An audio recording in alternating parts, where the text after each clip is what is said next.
Hello all, welcome to Igniters Police Academy. Today's current affairs, that is 21st August 2025. So number 1, we have recently India celebrated 79th Independence Day, that is 79వ స్వాతంత్ర దినోత్సవం.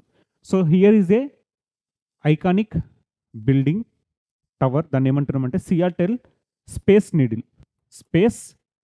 Needle of Seattle, space needle of Seattle. So Washington డీసీలోని ఈ భవనం పైన Indian flag has hosted.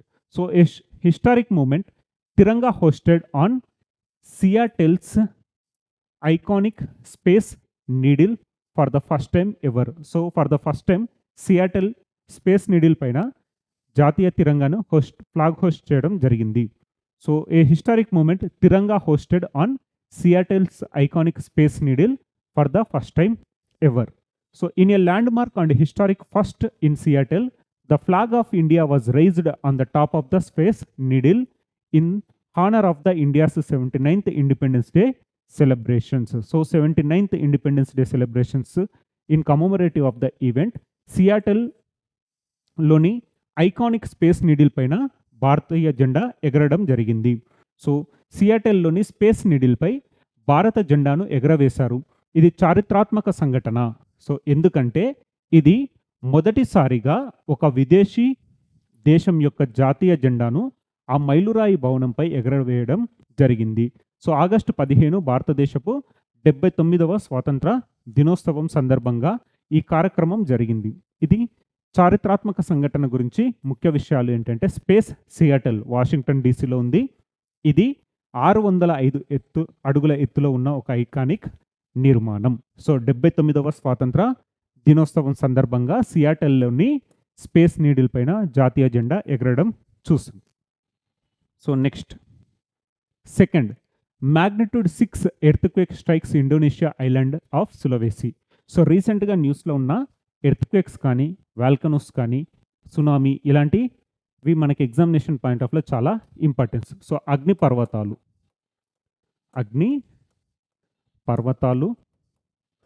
భూకంపాలు,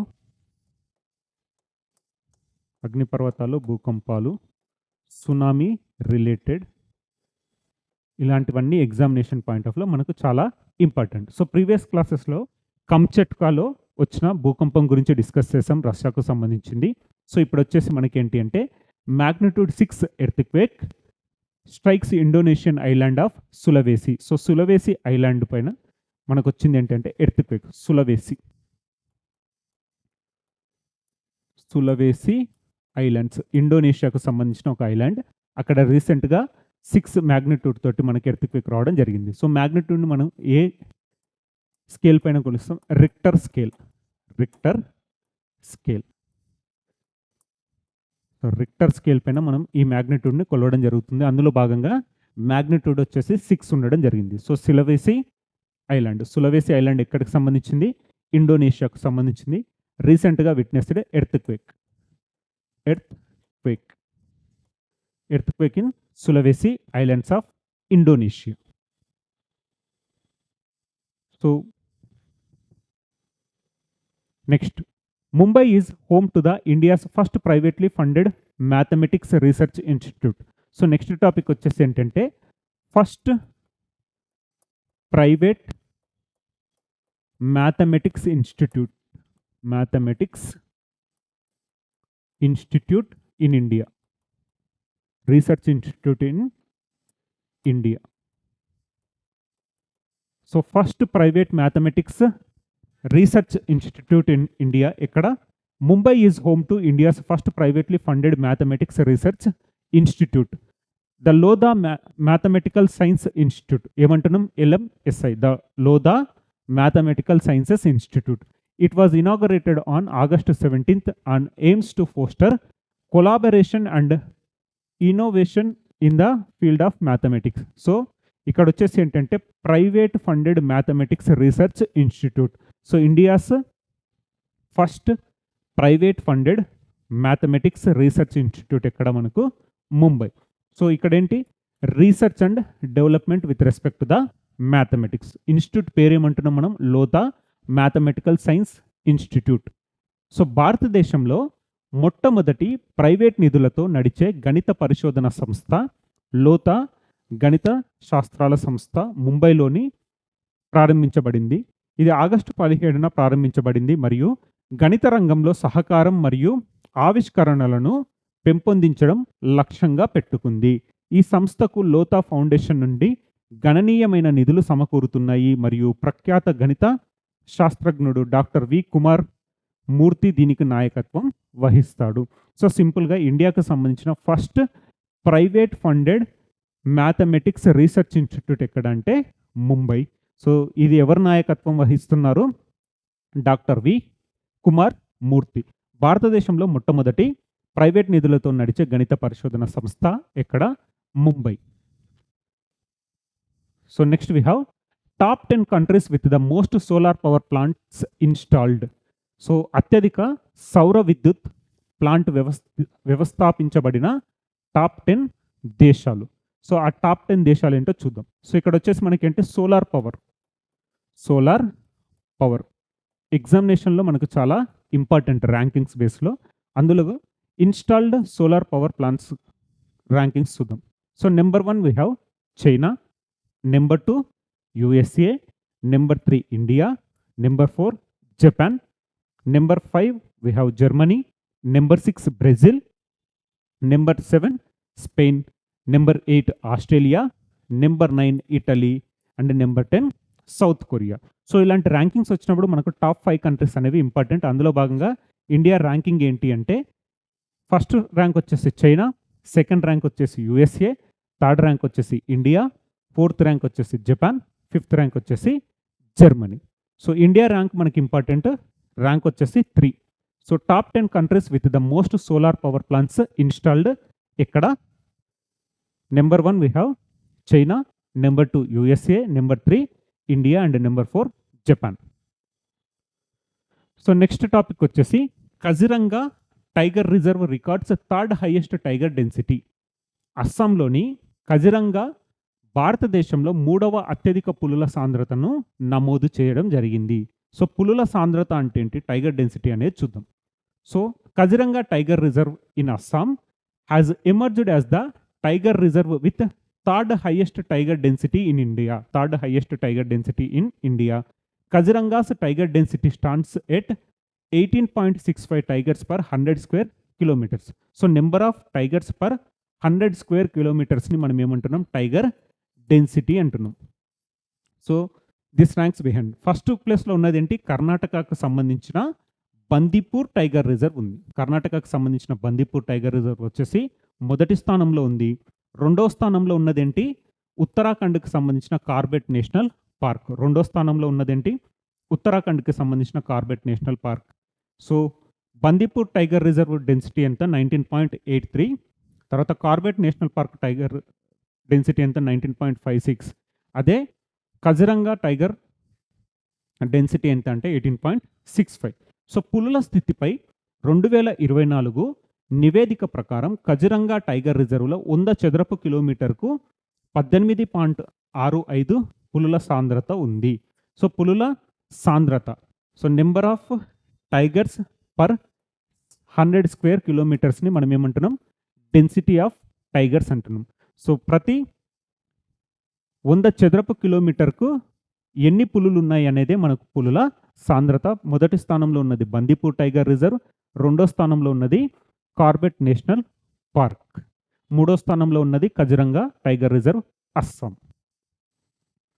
next, Punjab state government lift ban on heritage sports. Punjab వారసత్వ క్రీడల పునరుద్ధరణ. సో ఈ వారసత్వ క్రీడలు తర్వాత వచ్చేసి ఇక్కడ కాన్ఫ్లిక్ట్ ఆఫ్ ఎనిమల్స్. సో ఎనిమల్స్కి వచ్చేసి ఏంటి అంటే conflict of heritage and Animal welfare. అందులో భాగంగా మనం దీన్ని చూడాలి. Punjab state government lift ban on heritage sports. So Punjab వారసత్వ క్రీడల పునరుద్ధరణ. So let us discuss in the detail. In a historic move, the Punjab government has lifted the long-standing ban on the traditional heritage sports, including bullock cart races, dog races, horse races and pigeon races. Marking a revival of the state cultural identity. So even though it is a state cultural identity, Punjab వచ్చేసి ఏంటి అంటే they imposed ban on the traditional heritage sports. ఇప్పుడు ఏంటి అంటే ఆ బ్యాన్ని lift చేయడం జరిగింది. So the ban on the sports had been place since 1997. So 1997లో వీటిపైన బ్యాన్ విధించడం జరిగింది. మళ్ళీ ఇప్పుడు ఏంటంటే వాటిని ఈ బ్యాన్ను లిఫ్ట్ చేస్తూ న్యూస్లో ఉన్న స్టేట్ ఏంటి అంటే మనకు పంజాబ్. సో ఇందులో భాగంగా జంతు హింసకు సంబంధించిన ఆరోపణలతో ఈ క్రీడలపై 1997లో నిషేధం అమల్లోకి వచ్చింది.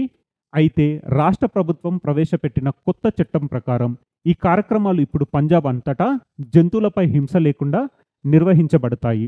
సో పంజాబ్ ప్రజలు తమ జంతువులను మరియు పక్షులను కుటుంబ సభ్యుల్లా చూస్తారు.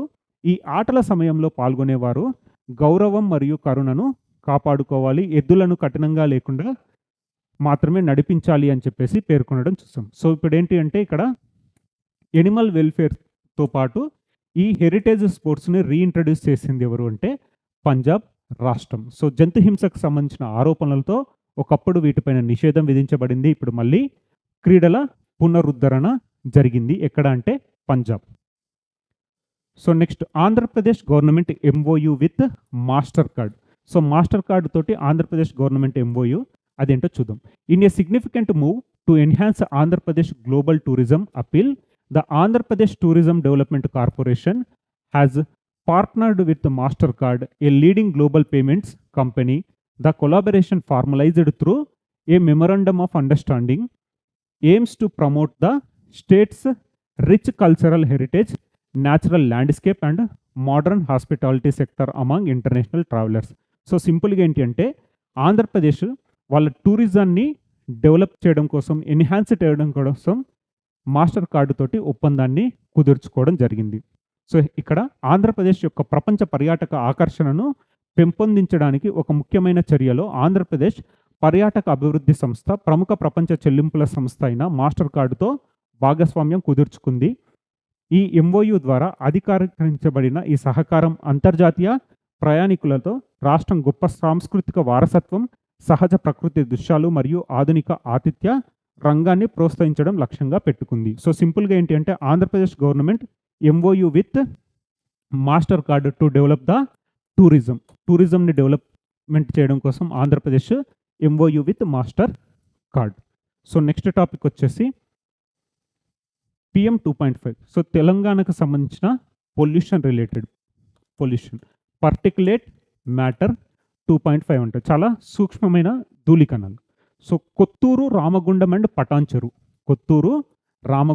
Patancheru are identified as pollution hotspots in Telangana.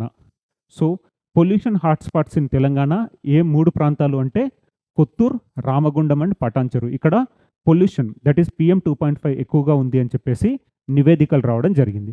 So తెలంగాణలోని కొత్తూరు, రామగుండం మరియు పటాన్చెరు ప్రాంతాలు కాలుష్య కేంద్రాలుగా గుర్తించబడ్డాయి. గాలి నాణ్యత సమస్యలు స్థిర పరిమితులను మించిపోయాయి. అదేవిధంగా కణిక కాలుష్యం కారణంగా ఈ ప్రాంతాలు హైదరాబాద్తో పాటు నేషనల్ క్లీన్ ప్రోగ్రామ్ కింద ప్రత్యేకంగా నాన్ అటైన్మెంట్ సిటీస్గా గుర్తింపబడ్డాయి. సో రీసెంట్గా తెలంగాణలో పొల్యూషన్ హాట్స్పాట్స్గా లేకపోతే నాన్ అటైన్మెంట్ సిటీస్గా గుర్తించబడిన ప్రాంతాలు ఏంటి అంటే తెలంగాణలోని కొత్తూరు, రామగుండం అండ్ పటాన్చెరు. సో ఈరోజు టాపిక్స్ ఒకసారి రీకాల్ చేస్తే, సో నెంబర్ 1 వి హ్యావ్ సియాటెల్లోని స్పేస్ నీడిల్ పైన భారతీయ జెండాను ఎగరవేయడం జరిగింది 79వ స్వాతంత్ర దినోత్సవం సందర్భంగా. నెక్స్ట్ మ్యాగ్నిట్యూడ్ 6 ఎర్త్క్వేక్ ఇక్కడ Sulawesi island, Indonesia. So next వచ్చేసి top 10 countries with the most solar power plants installed. Number 1 వచ్చేసి మనకు China, number 2 USA, number 3 India, number 4 Japan and number 5 Germany. India ranking important. India rank వచ్చేసి number 3. So next Kaziranga tiger reserve record 3rd highest tiger density. So పులుల సాంద్రతలో 3వ స్థానంలో నిలిచింది ఏంటి మనకు కజిరంగా టైగర్ రిజర్వ్. మొదటి స్థానంలో ఉంది కర్ణాటకకు సంబంధించిన బందీపూర్ టైగర్ రిజర్వ్, 2వ స్థానంలో ఉంది ఉత్తరాఖండ్కి సంబంధించిన కార్బెట్ టైగర్ రిజర్వ్, 3వ స్థానంలో ఉన్నది అస్సాంకి సంబంధించిన Kaziranga tiger reserve. So next Punjab state government lift ban on heritage sports, that is Punjab వారసత్వ క్రీడల పునరుద్ధరణ. So next Andhra Pradesh government MoU with master card in order to Boost the tourism sector. So పర్యాటకాన్ని అభివృద్ధి పరచడం కోసం ఆంధ్రప్రదేశ్ గవర్నమెంట్ మాస్టర్ కార్డుతో కుదుర్చుకున్న ఒక ఒప్పందం.